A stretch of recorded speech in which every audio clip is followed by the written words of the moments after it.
आपको पता है दुनिया में सबसे ज्यादा लोग जुए में बर्बाद क्यों होते हैं? जुए में पता है क्यों बर्बाद होते हैं? एक बार डूबने के बाद वो बदला लेने के लिए कहते हैं, बदला वापस पाऊंगा। फर्श भी निचोड़ के ले लेती है प्रकृति, उससे फर्श भी उखाड़ के ले लेती है। बदला लेगा, डूबी हुई लागत को वापस पाने के चक्कर में नया अचीवमेंट करना भूल जाएगा। नहीं, अपना जो स्टेटस था मैं उसे वापस पाऊंगा। सुन, वापस वो नहीं मिलता, या तो उससे कई हजार गुना मिल सकता है या बिल्कुल नहीं मिलेगा। तेरे पुरुषार्थ में दम होगा तो मिलेगा। अपनी जिंदगी में डूबी हुई लागत को वापस पाने की कोशिश मत करो। डूबी हुई लागत मतलब क्या? सिर्फ रुपया नहीं, सिर्फ मान सम्मान नहीं, सिर्फ एफर्ट्स नहीं। आपकी जिंदगी में जो अतीत में आपको दुख दे गया वो सब डूबी हुई लागत। दुनिया का हर बढ़िया अपनी दो भैया रखता है, एक डूबी हुई लागत, एक आने वाली लागत। डूबी हुई लागत को सुनता नहीं है। जब कोई व्यापार में आता है ना तो 20% डूबत मान के चलता है, ये तो डूबी हुई लागत है। अपनी जिंदगी ऐसे जिए। आपने देखा होगा कि समाज में कई बार गलत लोगों के पास ज्यादा पैसा है, लेकिन गलत आदमी अच्छे आदमी से ज्यादा मेहनती होता है। ये अच्छा आदमी मानता नहीं है। 2 नंबर का धंधा करने वाला साहब 2 बजे रात में जाके पूछ रहा है, माल कहां पहुंचा, कहां तक गया? अरे अच्छा आदमी जोर है। 2 नंबर का धंधा करने वाला आप देखिए मेहनती अधिक है। मर्डर करने वाला ज्यादा मेहनती है। नौकरी करने वाला ज्यादा कामचोर है। 1 घंटे लेट जा रहा है, 2 घंटे पहले आ जा रहा है। नौकरी में जा रहा है तो बॉस को गाली दे रहा है। वो क्या है, सब कामचोर लोग। वो कहते गलत जमाना चल। जमाना गलत नहीं है, तेरा दिमाग कम है अभी। सिद्धांत है कि जो तप करेगा उसे वरदान मिलेगा। अब राक्षस तप करते थे, महादेव जी गए वरदान देने, तो महादेव को पता है कि मैंने जैसे ही वरदान दिया ये अच्छा काम थोड़े करेगा, ये करेगा कांड ही। लेकिन मुझे वरदान देना पड़ेगा। क्यों? क्योंकि मैं विवश हूं। एक अंधा था, अंधा।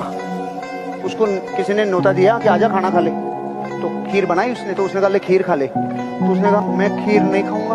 क्यों? मेरे बाप दादा ने खीर नहीं खाई, मैंने भी खीर नहीं खाई। खीर कैसी होती है बता तो सही। अरे कि तू टेंशन क्यों ले रहा है? खीर जो होती है वो बहुत अच्छी होती है, तू मुंह में ले। मुंह में लेते पता नहीं, जब तक तू ये नहीं बता खीर कैसे होता मैं। अरे तू खीर खा ले। नहीं, तू जब तक ये नहीं बताएगा खीर कैसी होती है मैं नहीं खाऊंगा। तो उसने, खीर सफेद होती है। सफेद कैसा होता है? अब अंधे को क्या पता सफेद कैसा होगा। उसने कहा तू खीर खा ले यार, तू फालतू की बातें मत करे, तू मुंह में लेके देख ले, सबके सवाल जवाब मिल जाएंगे तेरे। सफेद कैसा होता है? तो उसने कहा भाई सफेद बगुले की तरह होता है। सफेद बगुले की तरह होता है। बगुला कैसा होता है? किले संभाल ऐसा होता है। तो उसने संभाला, ओ बाप रे, इतनी टेढ़ी खीर मेरे गले में कैसे आएगी? मैं नहीं कहूंगा खीर। अरे अब मैं आपसे पूछता हूं, खीर टेढ़ी थी? कीड़ा कर करके इसीलिए करवाई ना ये टेढ़ी। ऐसे ये व्यापार टेढ़ा नहीं है, ये सेल्स की दुनिया टेढ़ी नहीं है। अपन पूछ के टेढ़ी करवाते हैं, फिर ये गुस्ती नहीं है अपन। बैच में छुट्टी होता है तो हम लड़कियों को पहले निकाल देते हैं। एक लड़की का बाल ही नहीं था, पूरा बाल रेजर से साफ कर दिया गया था, बाल नहीं था उसका। और हम पूछे कि तुम अपना पूरा बाल क्यों छिलवा ली? हमको लगा कि क्यों छिलवा ली? कहेगी सर घर वाले ना पढ़ाई छुड़वा के शादी करा रहे थे, बहुत समझाए नहीं माने तो हम अपने से छील दिए बाल। ये घर वालों को कब समझ में आएगा? कौन कहता है हमेशा कफन सफेद रंग का होता है? मैंने बहुत सी लड़कियों को लाल लहंगे में दफन होते देखा।